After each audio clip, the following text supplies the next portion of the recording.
Here's the Cheesecake Factory menu. How many of these items would you eat? Okay. I love the Cheesecake Factory. Okay, this is a really big menu. Probably not very many. I think I'm good for all the lunch specials except for the fish and chips. It's 2, 3, 4. Small salads? Pretty much everything. 6. Oh, they have grilled cheese on here. 7 on the sandwiches. All these pastas are too fancy. I think I'm up to 126. So a lot of items I would eat. I'd probably eat 113 of these things. According to my calculations, that brings us to 132 menu items that I would eat at the Cheesecake Factory. So it looks like I'd probably eat 103 items here. Yeah. 3 to 4 things. I could probably get away with eating 5 of these things.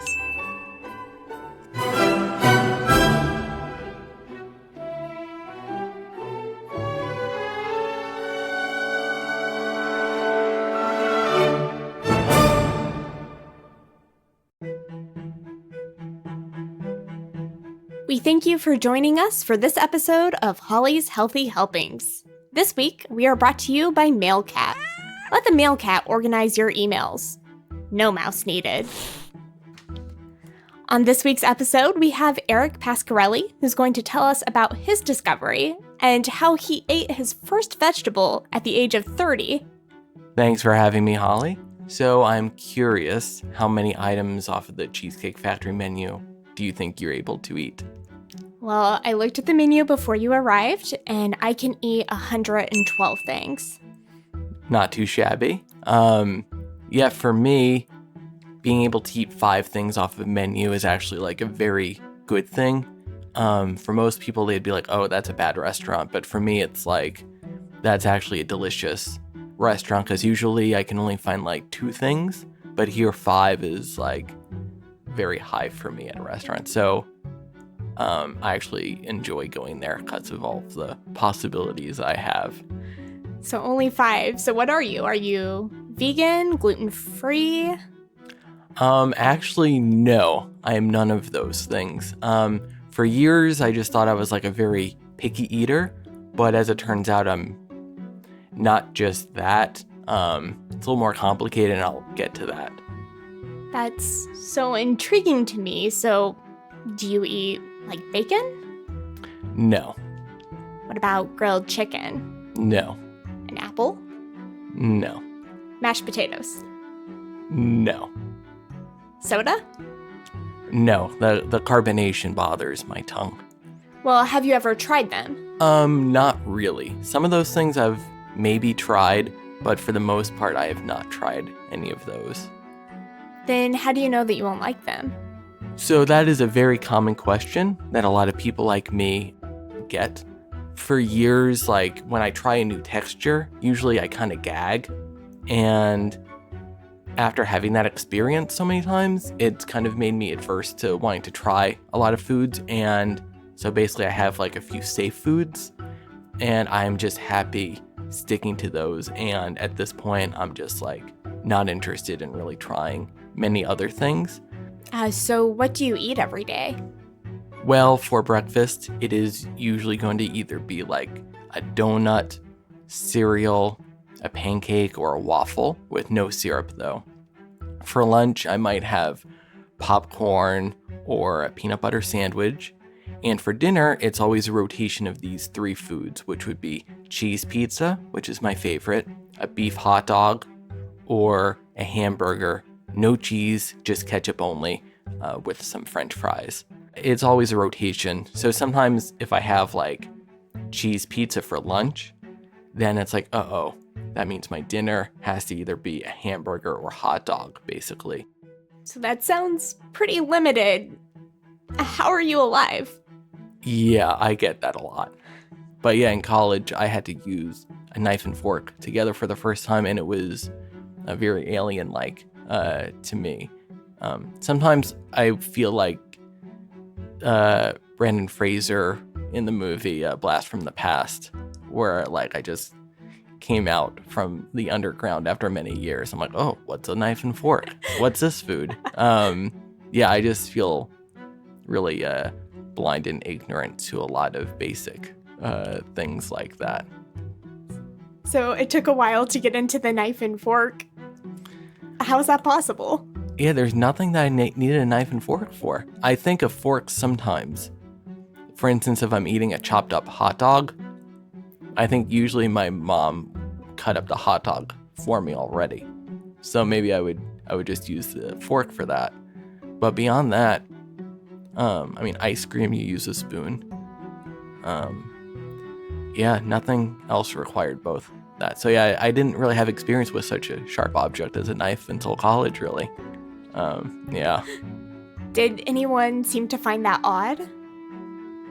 Yeah, a lot of people found it weird. I was definitely known like to be the quirky, not much of an eater sort of person.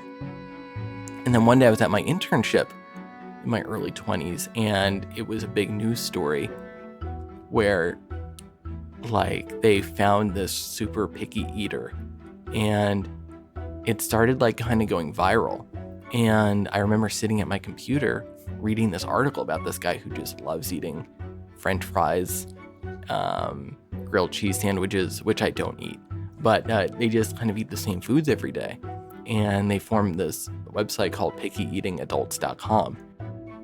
And it was just like such a big moment in my life where I'm like, wow, like there's a lot of people out there like me that I didn't know existed. And like, they're just like this huge group. They would hang out, eat together. And I kind of felt like for the first time I wasn't alone. And yeah, so the article really focused on a couple of people, Bob Kraus, who started the website, and Marla Lopez, aka the French Fry Lady. Hey Bob, what did you eat today? Let's see. 2 pieces of toast, Italian bread toast, 4 slices of bacon, a little bit of chocolate milk, and a handful of potato chips. That's so far. So off of that Cheesecake Factory menu, how many different things were you able to eat? At the very best, maybe 5. That's a big menu, too. That's provided the French fries aren't seasoned like they are in places like that. I was in the United States Navy for 13 and a half years. If I had to do it all over again, I don't think I could do it.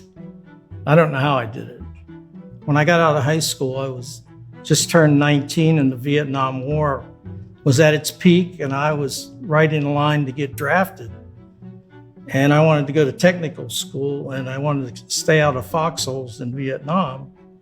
So I joined the Navy to get technical training, and also I figured they'd clamp down on me and force me to eat stuff I don't like, and everything would be perfect. Well, it didn't work that way. Got to boot camp and realized that I wasn't going to be able to do that. And I started 13 years of deception where I only ate breakfast normally and snacked the rest of the time, and I got away with it most of the time. And I was just the master of disguise. At times it was okay. I had shore duty where I went home every night, and that was easy. And then there were the 2 tours of sea duty, where sometimes when you get out away too long, the milk runs out. A lot of things run out that I eat. Those would cause periods of great hunger. Why I did get out, because I was a good sailor and I got promoted often, and I finally found myself in the chief's mess on a ship, and they keep track of every meal that you eat. And so, I mean, they have a status board in there to check off that Chief Krause ate, and I'm sitting in there, I'm only getting checked off once a day. And I tried to get him to take a permanent marker and put it on my thing to say, it's always checked off. It got to be very stressful at times. After that, I started searching for information about the way I ate, because at that point, I didn't think there was anybody else on the planet. So I started at libraries, going through medical texts, looking for, every once in a while I'd see a hint of something, but nothing concrete. Then with the advent of the internet, oh, that was great. And I searched many medical websites. And again, I only found traces of what I was looking for. And then one night I found a letter from a Brit named Paul who described to a T. He had what I had. And that was like a revelation that, wow, there's two of us. And I got in contact with him, and he connected me with a girl in Baltimore that I exchanged a lot of emails with. And she said, gee, I wish we could get a website going. So then I commenced to dive into how do you create a website, sort of a self-help thing. And I finally put the website up in a support group for it around 2003. And it's still up to date, pickyeatingadults.com. And when I named the website, I named it pickyeatingadults.com because I knew people would be searching, that were adults like me, would be searching for information about being a picky eater. And that's why I named it what I did. And then I get people coming to the website bitching about, well, I don't think it should be called Picky Eating Adults. Everybody just, and the point of the name was to be a beacon out there in internet land that people could find. Things went bonkers on the website. There's people joining faster than I could approve them. And I was going, oh my God. And the message traffic picked up. And to this day, there's been thousands and thousands of people from all over the world that have come to that website and left something on the guest book or joined a support group that I started to go along with it. There's several thousand now constantly in the support group. I think even you're there. Marla, who is somebody that I met through my website, had a similar thing where she was going around trying to figure out what was going on with her, and she was looking at medical texts and different things. And then one day she stumbled onto my website, and we have been exchanging messages ever since. But I told her that, what was it, 2020? No, it wasn't 2020. It was Nightline was coming to my house to do an interview. And she flew from, I think it's Idaho, to Virginia Beach, Virginia, to be with me. And we went to the local Shoney's and pigged out at the breakfast bar. And it was one of the best meals I ever had, because I had never sat and ate a meal with somebody that appreciated or didn't appreciate food the way I do. She's must be a relative that I don't know I had or something, but she's so much like me. Okay, so my main diet, unfortunately, consists of French fries, potato chips, gluten-free crackers. What else do I eat? Just baked potatoes. I can eat a baked potato. This morning I had cornflakes for breakfast, Cheerios. So I'm, very, very, very bland food. Since I was probably 8 years old, which would be 1967, I was trying to find what was wrong with me. I sent Dear Abby a letter, the real Dear Abby that was alive then. And I got a response from her. Honey, if you're doing well and thriving on what you eat, don't worry about it. Onward and upward. I reached out in college. I reached out to several universities, medical universities, saying, here I am, study me, got absolutely nothing back. It was probably 2008 or 9 that I must have found Bob. It was Bob Cross who I found. I don't remember exactly how I found him, but likely his Picky Eating adult's website, and immediately we just bonded. And I said, I'm going out there. And we had to get together. And then my husband and I and his wife and he, we went to Virginia Beach and had French fries at McDonald's. So, yeah, that is how it started. And then, of course, it blew up from there because I guess there wasn't any exciting news around. And, Good Morning America I was on, and what else? Nightline, the Ladies' Home Journal. I'm in Psychology Today, several magazines. And then I got a call from the local news and said, yeah, we saw you on Anderson Cooper and on Nightline, whatever. Do you want to be interviewed? I said, no, thank you. So the reason I wanted to do it nationally was for the good that it has come of it, where I've met other people like me. I've had at least 2 or 3 people come meet me and sit down and eat French fries with me from all over the world.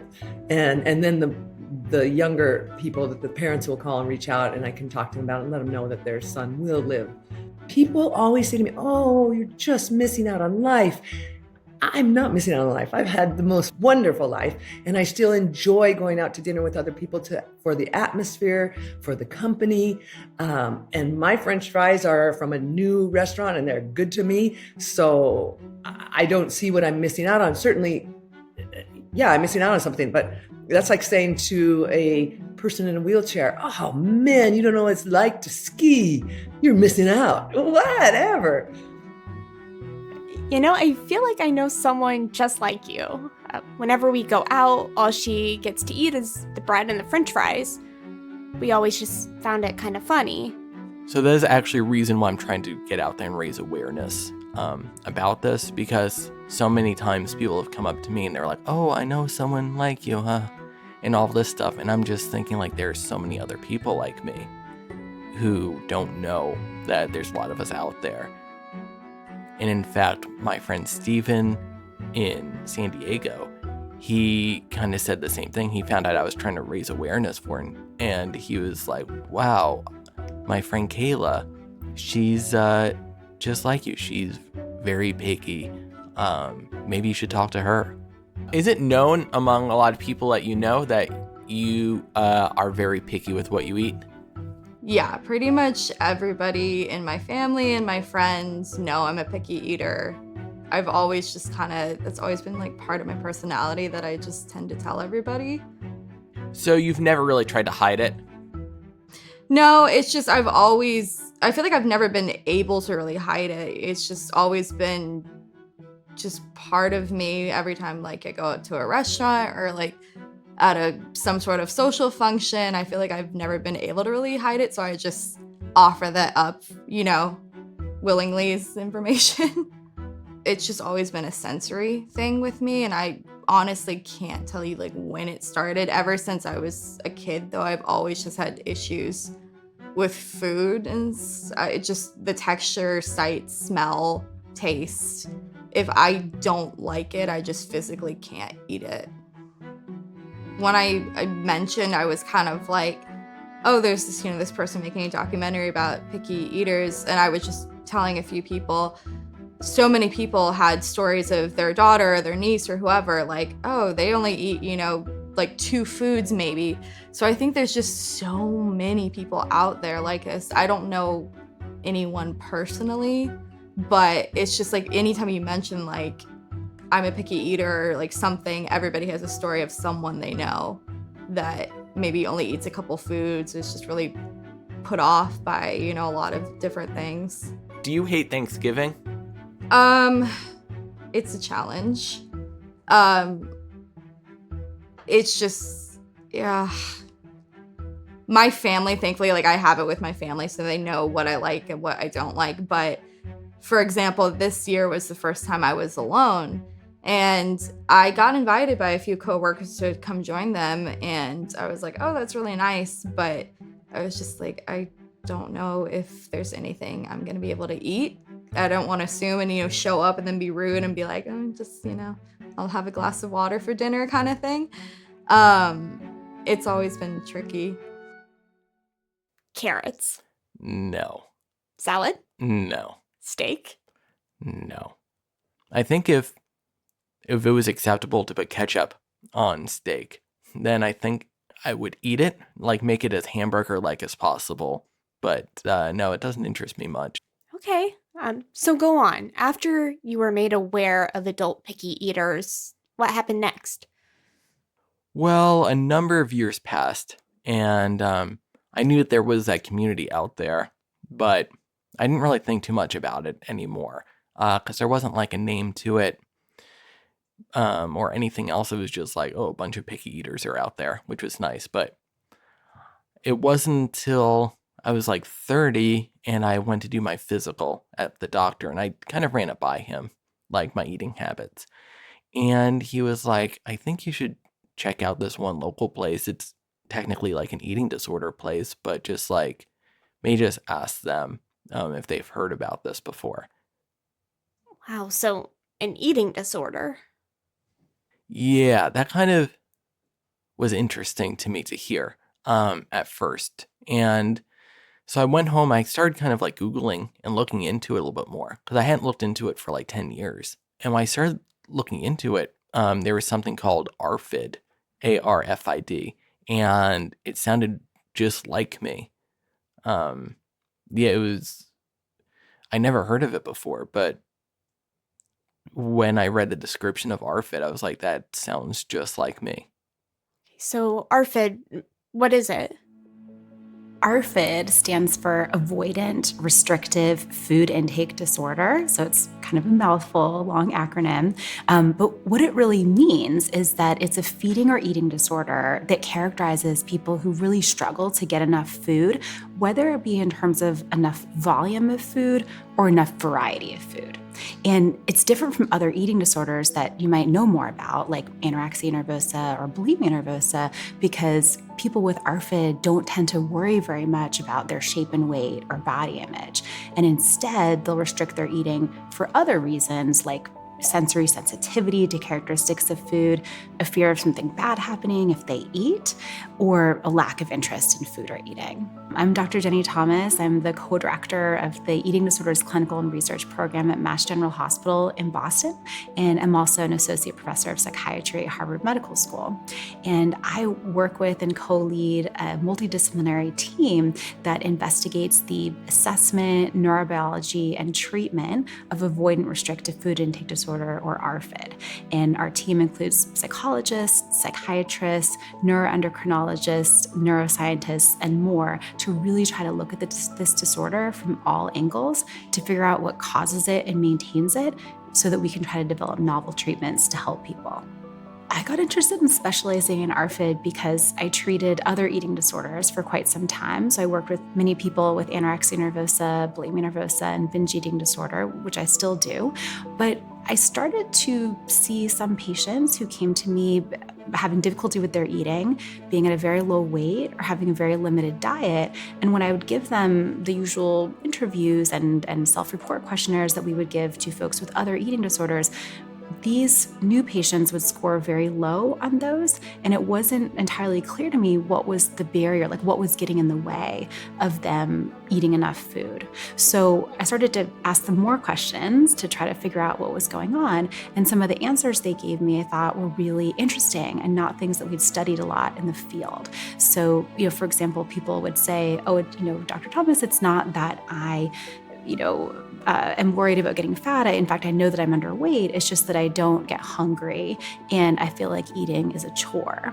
And, I can't imagine skipping a meal. I really look forward to eating. So I thought, well, that's really interesting and unusual that somebody would have that experience. We should try to investigate that more to see what's going on. And so we started doing studies where we would do laboratory test meals with folks, have them come into the laboratory fasting, then give them the 400 calorie standard meal and look at their appetite regulating hormones before and after.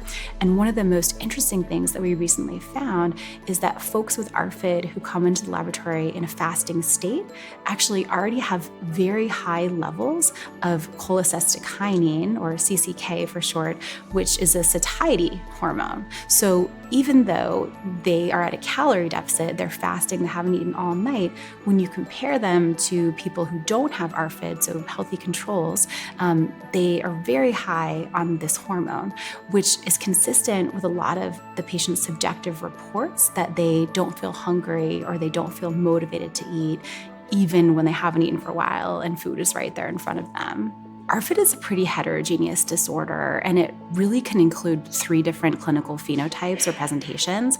The first one is folks who have a sensory sensitivity. So these are individuals who might identify as being really selective or picky eaters. Maybe they only eat 5 or 10 foods total. It's really difficult for them to bring new foods on board, in part because food seems to taste really intense to them or have a difficult texture or temperature for them to get used to.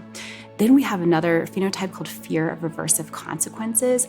And usually these are individuals who have had some kind of traumatic experience with food specifically. So like a choking incident or maybe a vomiting episode or a time where they were in a lot of pain in their GI tract. And based on that, they've really limited their intake to try to prevent that type of trauma from happening again. And then the third type would be the lack of interest in food or eating. And these are those individuals who just say, eating really feels like a chore for me. I don't get hungry and I forget to eat. So what we do in our treatment for folks who have that lack of interest in eating or food phenotype is that, first of all, we tell them to try to start eating by the clock. So not to wait until they're ravenously hungry to eat, but to create like a schedule of this is when I'll have breakfast, lunch, dinner, and then snacks. Because what we do know about appetite regulating hormones is that they do tend to respond to the regular cadence of eating that you already have. So if somebody typically eats lunch at 2 o'clock, their ghrelin, which is like a hunger-inducing hormone, is going to rise right before 2 o'clock in anticipation of that usual mealtime. Whereas if they usually eat lunch at 11, that ghrelin spike will typically happen before that. So we want to kind of leverage that insight to try to recommend to people, try to create a schedule for your eating and eat at those times, even if you aren't feeling super hungry. And you may find that your appetite actually starts to rise to the occasion. And the thing that's interesting about these phenotypes is they could occur individually, or 2 of them could occur at the same time, or somebody might have all 3. So ARFID's a fairly new feeding and eating disorder. It was just added to the diagnostic nomenclature about 10 years ago in 2013. It became a new diagnosis that was added to the Diagnostic and Statistical Manual of Mental Disorders. And by new, I mean that it had a new name, although clinicians had been seeing individuals who had these type of symptoms for many, many years. With individuals that I've evaluated and their families, oftentimes they'll tell me that they've been experiencing ARFID symptoms ever since they were very, very little. So for example, I've had parents tell me that the young person that they're bringing in for ARFID treatment maybe only would accept certain types of formula when they were a child. So even, in their infancy, they were really sensitive to certain tastes or maybe had difficulty growing. Folks will become more selective, usually right around between the ages of 2 and 6, but most people do tend to grow out of it, whereas folks with ARFID don't. And I would say lastly, in terms of developing ARFID, I've also worked with adults who have had an onset later in their life, maybe on account of a traumatic experience that they had. So for example, having a really bad virus where they were vomiting a lot, or just having a choking episode that was later in life, and then having like an acute onset of ARFID. So I would say, in summary, it typically will start in childhood, but really could develop at any point in the life course. One of the things that we see time and again with folks with ARFID is that they do tend to prefer, not everyone, but on average, folks will prefer carbohydrate-rich foods and dairy foods, and really struggle to bring on board fruits, vegetables, and protein foods. And one of the things I found fascinating being able to work and collaborate with folks from all over the world is that the specific types of dairy and carbohydrate foods that are preferred do tend to have a link to the local environment, like maybe the familiarity that people have growing up. So for example, here in Boston, a lot of the folks that I work with, whether they be children or adults, might feel comfortable eating mac and cheese or bread or buttered pasta or vanilla ice cream. But when I work with my colleagues in other countries around the world, they identify foods that are from similar groups that have a slightly different flavor based on the local context. So for example, in Mexico, a lot of patients with ARFID will like to eat tortillas or these special Mexican cookies. In the Netherlands, I have a colleague that said that her patients like to eat this special toast with butter and chocolate sprinkles. And then I have colleagues in the Middle East who say that some of their patients really like to eat noodles and white rice. So again, it has these similar characteristics, but a slightly different food. And so what that's led me to kind of hypothesize is that there may be something neurobiological or predisposing about the preference for those food groups, things that are kind of easy to digest and fairly bland. But in terms of the specific types of foods within there, that folks might develop a preference for that just because they have a ton of repeated exposure and familiarity to those type of foods. So it's kind of maybe, genes or neurobiology and environment working together to create this phenotype. From the most rigorous studies that I've looked at, my sense is that the prevalence ranges anywhere from about 0.3% to 4%. So it's kind of a big range, but what I can say is that it's just as common in these studies as the other eating disorders that most people have already heard about, like just as common as anorexia nervosa, just as common as bulimia nervosa. So even though it's lesser known, it's something that's just as important, impairing, and problematic for folks as the other eating disorders. So you are saying that it is possible that there are like 1 million people in the United States with ARFID right now? Sure.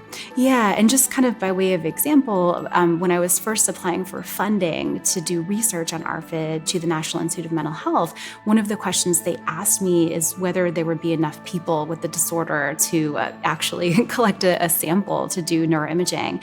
And we put an ad on television just to say, hey, we're doing a study on ARFID, call us if you might be interested. And within a week, we got 100 calls from people in the Boston, New England area who wanted to take part in the study. So that made me feel like there must be a really big unmet need for people who are interested in learning more about ARFID and getting treatment for it. So it's probably a lot more common than we even realize. And once we raise awareness more so, I think that we'll start to see that many people do have it. And so there are actually now multiple self-report measures that people can take for free online. So the ones with evidence to support them would be the 9-item ARFID screen, or the NIAS, as well as the PICA ARFID and Rumination Disorder Interview ARFID questionnaire, or the PARTY ARQ. There are studies going on of inpatient and day hospital treatments where folks will actually go into a higher level of care and do therapeutic meals and work with a multidisciplinary team. There is research on family-based and supported treatments for kids with ARFID, where the parents get a lot of great coaching about how to help their young person to be able to eat more food. In the interim, though, I think many of those treatments are worth trying. For example, our team at Mass General has developed a treatment called Cognitive Behavioral Therapy for ARFID, which we call CBT-AR for short. Along with my colleagues, Drs. Cameron Eddy and Kendra Becker here at Mass General Hospital, we have written a book that describes a lot of the research that we have done, as well as outlines the treatment that we offer at our clinic in a way that people can pick up the book and try to use the strategies on their own. We have to let people know that this really is a psychiatric illness and something that people struggle with, and how impairing it is. It's not somebody's choice. It's not a little kid trying to annoy their parents by not eating their vegetables, or it's not an adult who's is trying to be mean by refusing to eat your cooking at a potluck. It really is something that has neurobiological underpinnings, and is a real illness that people often will need help with. So I would say it's an exciting time. I think that we're really on the precipice of making some exciting discoveries about new treatments that we can use to help people. I would say I have very much a lack of interest, and I think that's after just so many years of being, of having ARFID, that at this point, I just don't want to eat. I would rather be tubed, as difficult as that is. And I know that sounds crazy to people, but not having to decide every day, all day, what to eat would be great. So I think that's kind of what caused my lack of interest in food. And then there's lots of sensory issues as well. It's smell, it's taste, it's the way it looks, it's the texture in my mouth. And so I'd say I most fall under those last two categories, but I have a little bit of fear-based as well. I wanted to tell you that even just meeting you is making me a bit emotional, because this is the first time I'm meeting someone. I only discovered ARFID this year. I'm very new to this. I was born and raised in Jerusalem, moved to the US 12 years ago. So some of my safe foods there was not only French fries, was like maybe, I don't know if you know Israeli couscous, that in Arabic you call it mechamsa, and I would eat that. And that was very good for me when my mom would make it. When someone else will make it, I will not eat it, but when she made it, it was good. So when I moved to the US, I didn't have it anymore. I didn't have a bunch of that stuff. So I had to kind of recreate and start kind of like be interested in cooking, which I was never really interested in cooking. I had to learn to kind of recreate a lot of those things that really helped me in Israel. And here, when we'll go out to restaurants, it's a struggle every time. Even when it is something that I'm supposed to like, people here don't care about separation of foods, for example.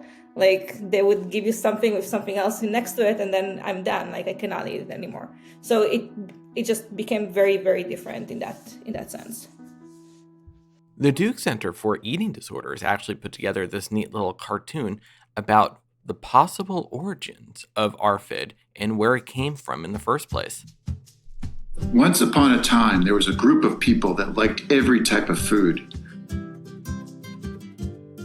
No matter what the master chef made, no matter how experimental, utterly disgusting, or vile it was to look at, these people ate it with gusto and enjoyed every bite. My goodness, this green goop is delicious. This slime just seems to run down the back of my throat. I barely even need to chew. I agree. I can't get enough of the slimy texture. Why, if I laugh while eating, it actually comes back up out of my nose. How delightful. Two individuals, however, a man named Germ and a woman named Free, were a bit different from the rest of the all-accepting mere mortals. They seemed to notice things that the other individuals did not. For example, they noticed when the green slime was a bit thicker than usual or smelled a bit funnier than usual. When they were walking through the woods with their families, they were the first to notice a brown spot on a leaf, the hidden butterfly, and the nest of bluebird eggs. Their parents, afraid that their children's sensory superpowers would upset the chef, taught them to hide their skills, pretending to like the green slime shakes and perform fake smiles during the jovial feasts. They were very secretive about this because they didn't want the chef, who had such good intentions, to be offended by their seemingly strange sensory superpowers. As a result of this, Germ and Free would often go on long walks in the woods after a meal together and get their own nourishment from a French fry hut hidden deep within the woods run by a mystical gnome. Well, time passed and all seemed to be well in the land of the all-accepting mere mortals. You see, these people were quite content and appreciative of just about everything. How delightful life must have been then. However, as with all things that seemed too good to be true, this period of bliss was rather short-lived. Unbeknownst to the all-accepting mere mortals, a blight had fallen upon the crop of green slime that year, rendering it dangerous and poisonous. Of course, the chef, also being an all-accepting mere mortal, did not notice this and went on preparing his green slime due to mark the beginning of the spring festival. Well, it just so happened that on this particular night, Germ and Free had lost track of time and were munching on fries and chatting up the wood gnome at the secret French fry shack. Meanwhile, back in the village, the chef was serving all the mere mortals the contaminated green slime, which they all munched on happily.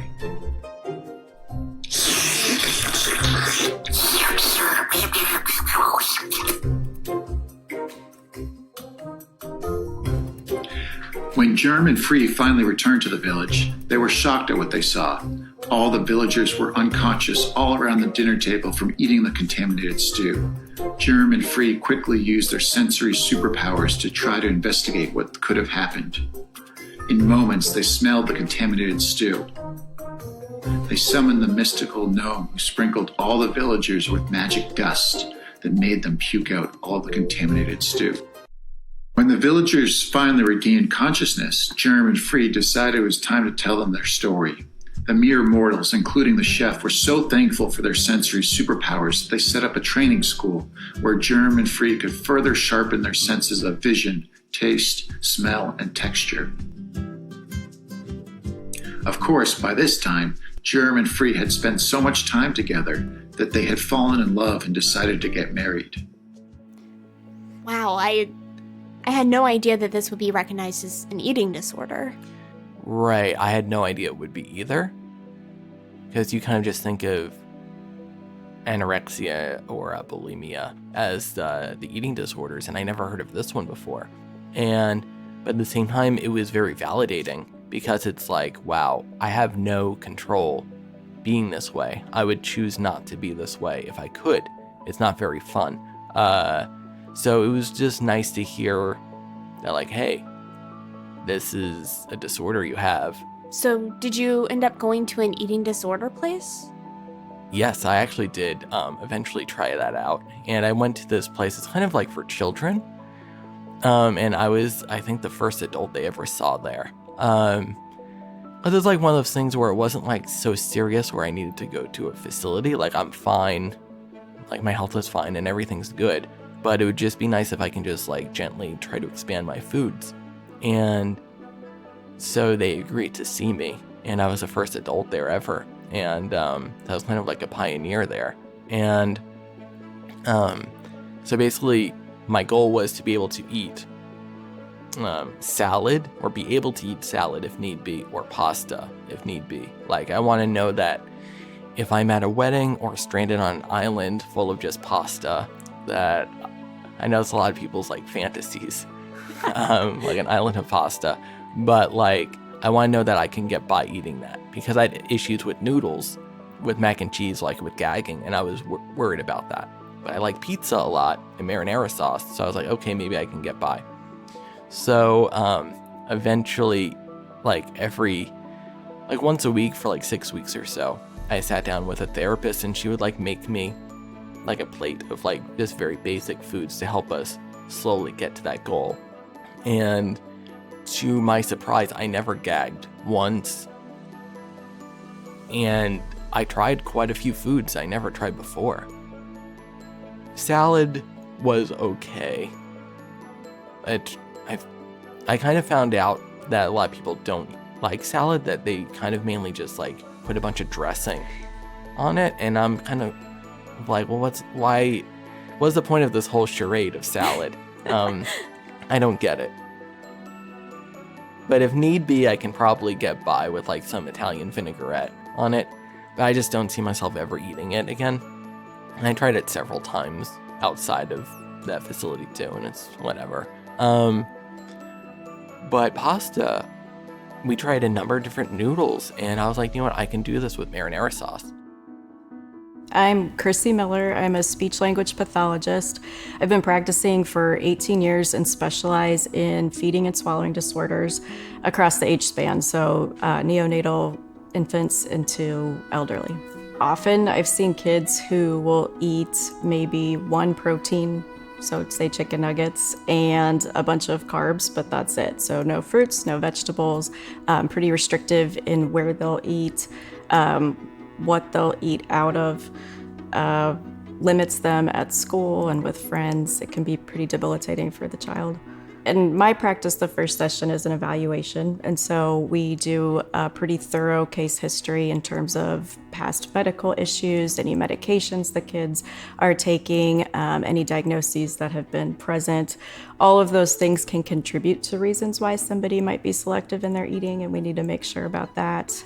We do a review of oral motor structures because we want to make sure that all the muscles in the mouth are working as they should, and also look at airway protection, because in and of itself, all of those little things can contribute to reasons why people might be selective with their eating. For example, if somebody has enlarged tonsils, it's going to feel really full when they swallow solids, and a lot of individuals will be protective and just avoid solids altogether because it's uncomfortable. So we want to rule out any underlying factor and take care of that before we start adding to food inventories. So sometimes we'll make referrals to GI doctors to assess for reflux, ENTs to look at tonsils, and sometimes video fluoroscopic swallow evaluations to make sure there is nothing entering the airway or areas of residue. And then we do a really good job of going through foods that are accepted, less accepted, avoided at all cost, and kind of examine if there's any patterns in those, and also look at client goals as well to move forward. Yeah, so ARFID can be quite serious for some children depending on how restrictive their food inventory is. I see children who have a really hard time gaining weight, sometimes are diagnosed as failure to thrive, and parents find themselves in a struggle of not trying to pressure their child to overeat or force feed, but also maintain nutrition and hydration.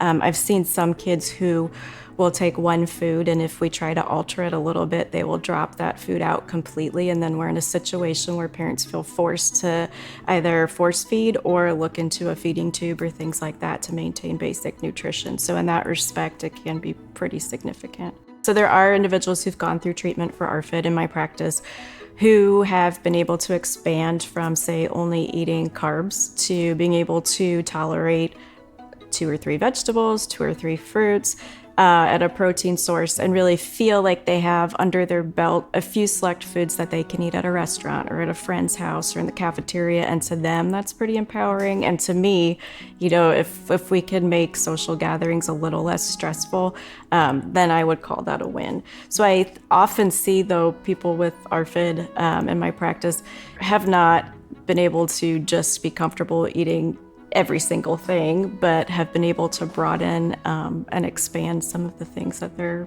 eating in a variety of environments. I think it's important for parents or even family members of children with ARFID to not just assume that they're going to eat when they get hungry. I feel like I hear that all the time from kids and from family members, like, well, so-and-so said, you know, don't worry about it. When they're hungry, they'll eat. And that's just not true. I think it is extremely challenging for these children, and they just won't eat. It's that off-putting. So I think I like to tell parents to just try to be as patient as possible. You know, you're doing the best you can, and we're going to try to help your child be as healthy as possible. And pressuring a child never leads to a child wanting to eat something new. So I think oftentimes taking the pressure off, and even if a child eats a new food, to not make a huge deal out of it, because sometimes therein lies pressure for the child to like it just as much the next time, and that can be overwhelming. So really just to talk about the experience, stop talking about the food so much. So with my kids, I will be damned if they are like me. You know what I mean? If they end up like me or have an eating disorder. I try very hard to talk with them and be open with them about me and my choices or mental illness, and that it is an eating disorder, and that I'm in therapy and my therapist recommended I try this or do that. And now my kids are a little bit older. They're 14, 12, and then 9, almost 10. But they've always kind of known that, you know, some rules are different from mom. But then, like, I'll grab a granola bar and eat it in the bathroom so that they don't see that. One of the news magazines, right, 2020 or 48 Hours or whatever, where I saw a clip and it gave the name to ARFID, and I swear to God, I'm watching a woman and I'm like, that's me. She is me. And it was such a, I don't know, shocking, powerful, unexpected experience. But it wasn't until, fall of 2020 that I actually scheduled an intake with an eating disorder clinic. We're Mexican immigrants, so, you know, like whenever I go back and hang out with my family, I'm affectionately made fun of, but it kind of wears you down after a while. Because they call you gringa, they say you have the palate of a white person because you can't handle a little bit of spice, and it's not even the spice that bothers you, it's everything.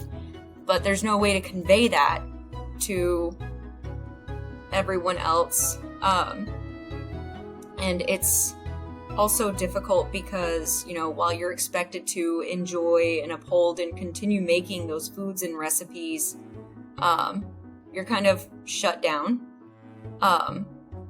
But then you're a person of color living in America.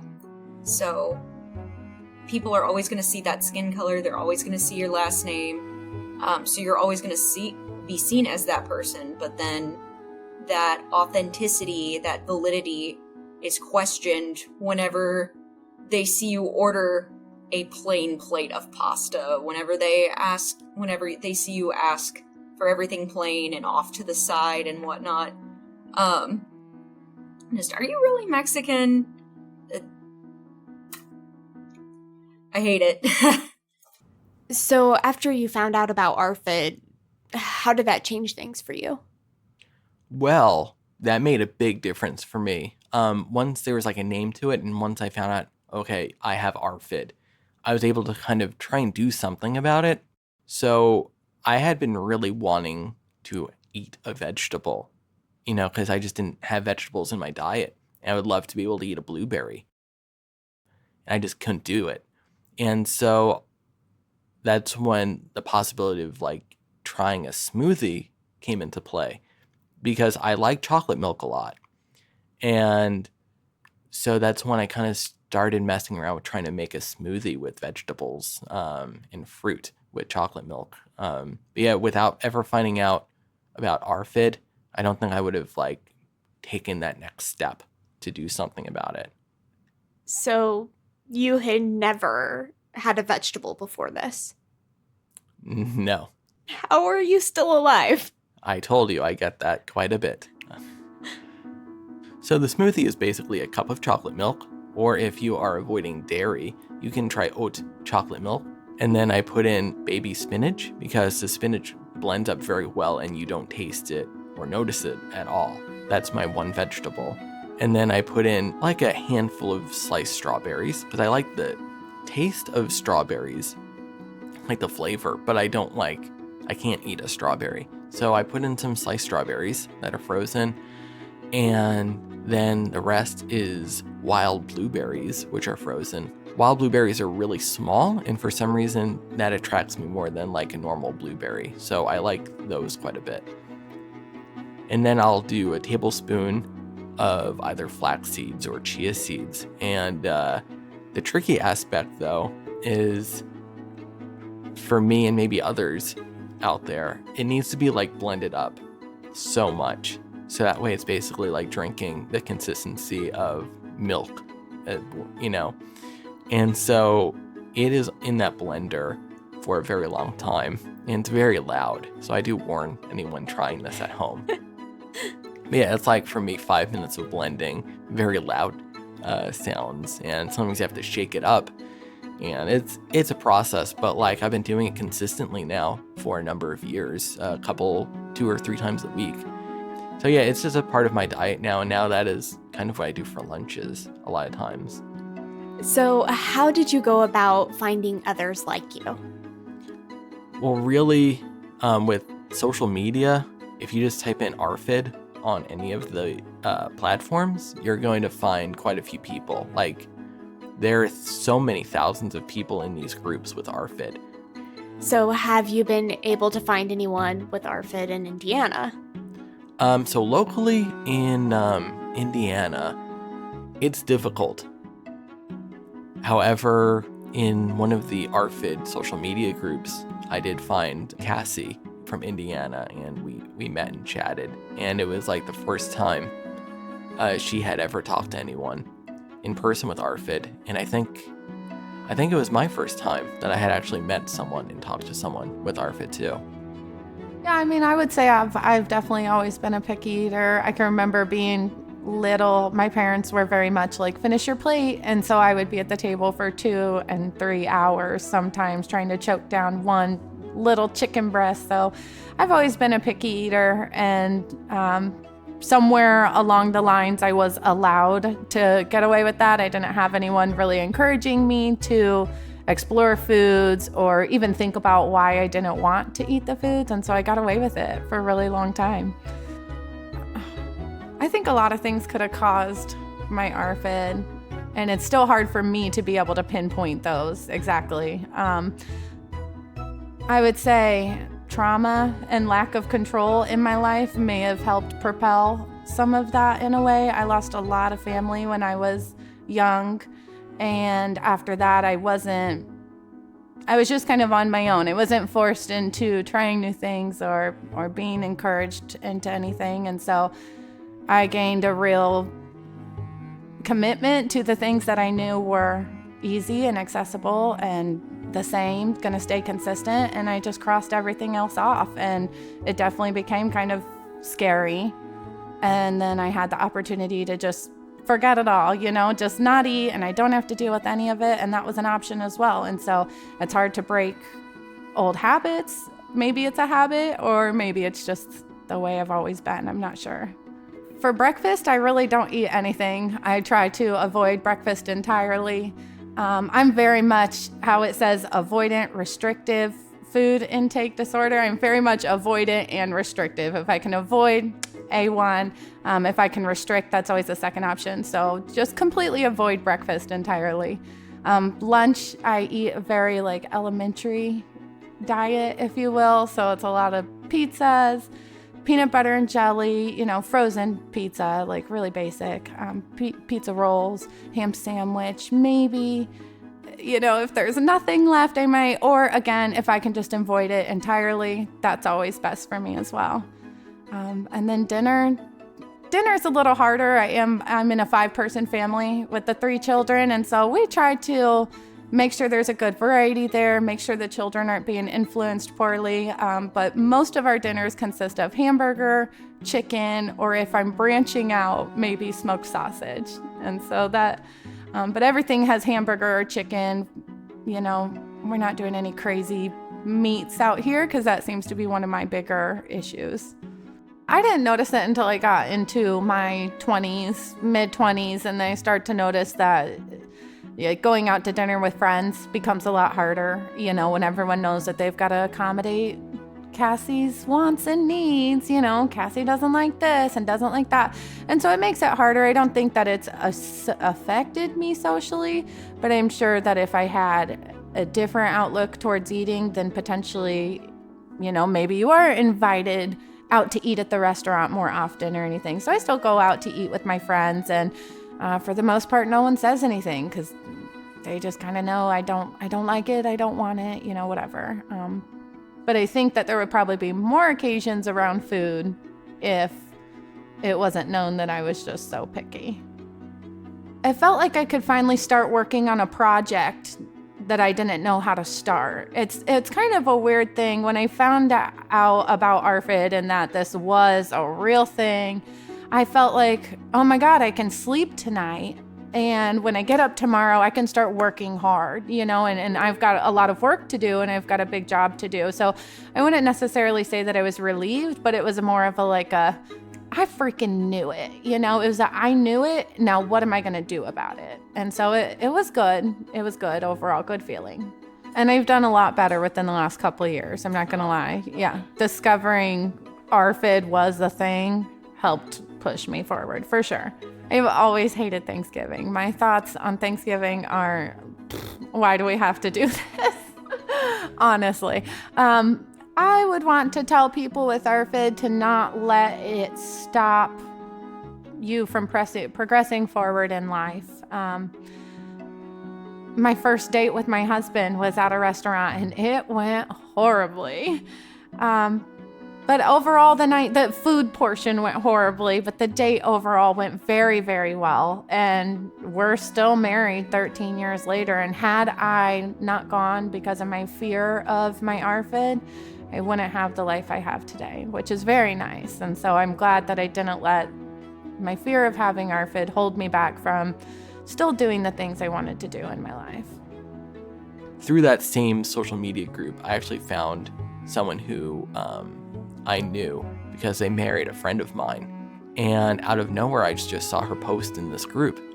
And I was like, whoa, someone who I actually kind of know has ARFID and is in one of these groups. And when I found out about that, I'm like, well, I need to talk to you and find out I was curious about the perspective of what it's like to be a married couple and one of them has ARFID. Ashley, I've known you for 15 years or so? Probably. And yes, we went to we went to a couple of colleges together in high school, and then married Kate.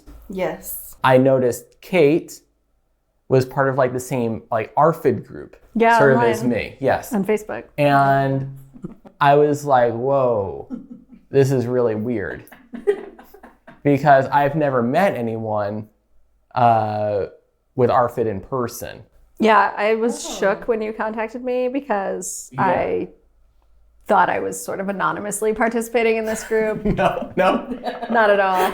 Yeah, she was, at first she was like, there's someone you know that's in this. I was like, oh, okay. Yeah, I was worried about that. Not worried enough that I didn't contact you, but I was worried about reaching out to someone like that. But at the same time, I'm like, oh, that's really interesting. When did you first realize like you had ARFID? It was a few years ago when I was listening to a podcast that talked about it, and I just went, oh, there's a name for this. So it wasn't like a murder podcast then? No, this was a non-murder. Okay. Yeah. I don't remember what podcast it was, but I remember just it sort of clicked.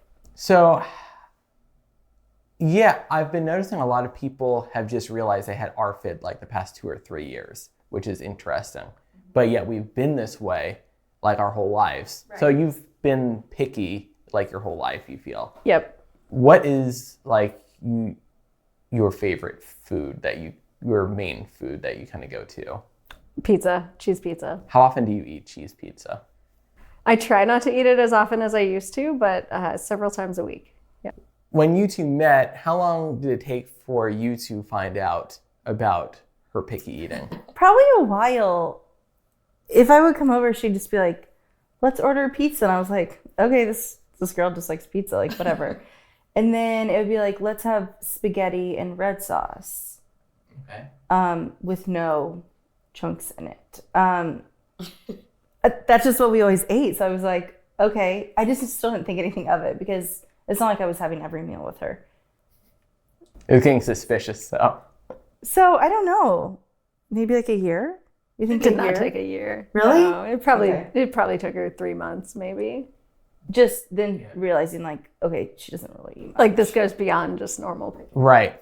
Did you know me and my picky eating very much, or did that? Yes, I did. And is that why you kind of were attracted to her?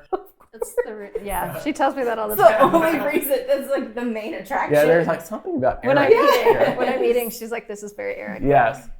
I think until you reached out, I was like, oh my gosh, like I bet Eric has this as well.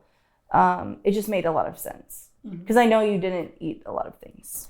Yes. Hot dogs and cheese pizza. Yes. That's what I remember. Yes. It feels like it takes a tremendous amount of emotional energy to try a new food. Right. And even if I try it and it's fine, it takes me many times of trying it before it's one of my safe foods. So when you found out she was very picky, did it bother you at all, or like was there? Yeah. So I think the first 2 years it bothered me. No, you really liked me in the first few years. So you were in the honeymoon phase. Okay, no, but still, like the food stuff would bother me because it would be like she wouldn't eat anything I'd make, and like I like to cook, so it was like okay. And then it, like okay, we're only eating macaroni and cheese for dinner, spaghetti and noodles, pizza.